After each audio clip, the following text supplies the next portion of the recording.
நிறைய நியூஸ் இப்போ ஓடிட்டு இருக்குதுன்னா, ஏஐ வந்தோடனே நிறைய பேருக்கு வேலை போயிடும். யாரும் ப்ரோக்ராமிங் கற்றுக்காதீங்க, யாருமே டிசைனிங் கற்றுக்காதீங்கன்னு இப்படிலாம் நிறைய ஓடிக்கிட்டு இருக்குல்ல. இப்போ இதுக்கு பதில் கண்டுபிடிக்கணும். ஓகே, அப்போ நான் இதுக்குன்னு ஒரு கூகுளோட ப்ராடக்ட் மேனேஜரோட ஒரு இன்டர்வியூ பண்ணியிருக்கேன்.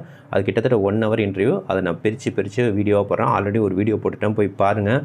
இதில் நம்ம ரொம்ப ஆக்ஷனபிளாக கேள்வி கேட்போம். ஒரு ஃப்ரெஷராக இந்த மாதிரி சிச்சுவேஷனில் நான் என்ன பண்ணணும், என்ன படித்தா லாங் டர்மாக என்னால் சர்வே பண்ண முடியும், இல்லை அட்லீஸ்ட் அடுத்த 3 இயருக்கு என்ன பண்ண முடியும் அப்படிங்கிறது கிளியராக அவர்கிட்ட கேட்டிருக்கோம். இதில் வந்து இந்த ஏஐயோட இந்த வேவை வந்து நம்ம எப்படி கடந்து போகிறது, இதில் என்னென்ன ஸ்கில் வந்து இப்போதைக்கு தேவை, அடுத்த 3 இயர்ஸ்க்கு எப்படி இருக்குது, என்ன ஹைரிங் ட்ரெண்டு மாதிரி இருக்குங்கிற மாதிரி நிறைய எக்கச்சக்க கேள்விகள் கேட்டிருக்கோம். 1 hour இன்டர்வியூ நான் பிரித்து போடுறேன் பாருங்கள். சரி, இந்த பேச வந்திருக்க கெஸ்ட்டை பற்றி நான் சில டீட்டெயில்ஸ் கொடுக்குறேன். அவர் பேர் சரவணன். நான் அடிக்கடி வீடியோவில் அவரை பற்றி மென்ஷன் பண்ணியிருப்பேன். அவருக்கு 2 decades ப்ளஸ் எக்ஸ்பீரியன்ஸ் இருக்குது. அவர் வந்து தன்னோட கேரியரை வந்து டாடா எலக்ஸில் ஸ்டார்ட் பண்ணார். அதில் embedded programmable chips, video conferencing, அப்புறம் streaming protocol, hardware and software ரிலேட்டடாக நிறையா ஒர்க் பண்ணியிருக்காரு. ஸ்ட்ரீமிங் ப்ரோட்டோகால் அதுலேயே வந்து மார்க்கெட்டிங், ப்ராடக்ட் டெவலப்மெண்ட் எல்லாம் மூவ் ஆகிட்டு அதுக்கப்புறம் அங்கேருந்து அவர் அமேசான் ப்ரைம் வீடியோவில் ஜாயின் பண்ணி, அப்போ வந்து அமேசான் ப்ரைம் வீடியோ வந்து 5 கண்ட்ரியில் சர்வ் ஆகிடுச்சு. அதை வந்து 200 கண்ட்ரிக்கு அதை ஸ்கேல் பண்ணுறதுக்கான ஒர்க் முடித்தார்.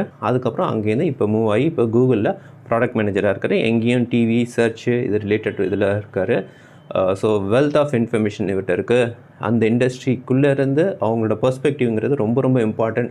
நம்ம வெளியே இந்த சோஷியல் மீடியா நாய்ஸ் எல்லாம் தள்ளிட்டு பார்த்திங்கன்னா ரொம்ப கிளியராக தெரியும் என்ன தேவை, என்ன தேவையில்லை, அடிப்படை ஸ்கில்ஸ் எந்த அளவுக்கு தேவை, எப்படி நீங்கள் ப்ரிப்பேர் பண்ணிக்கணுங்கிறத டீட்டெயில்ஸ். இந்த வீடியோ லாங்காக இருக்கும். தயவுசெய்து இந்த மாதிரி வீடியோஸ்க்குலாம் சப்போர்ட் பண்ணுங்கள். உங்களுக்கு ரொம்ப யூஸ்ஃபுல்லாக இருக்கும். உங்கள் தெரிஞ்சவங்களுக்கும் இதெல்லாம் ஷேர் பண்ணுங்கள், சேவ் பண்ணி வச்சுங்க. அப்புறம் வேறு எதுவும் உங்களுக்கு கொஸ்டின் இருந்தாலும் இந்த வீடியோ கீழே கமெண்ட் பண்ணுங்கள். நான் ஃபர்தர் செஷன் அவர்கிட்ட பேசி நான் வாங்குவேன். இவங்களோட டைம் கிடைக்கிறதுலாம் ரொம்ப கஷ்டம். அதனால் இந்த ஆப்பர்ச்சுனிட்டிலாம் நல்லா யூஸ் பண்ணிங்க. Okay, thank you.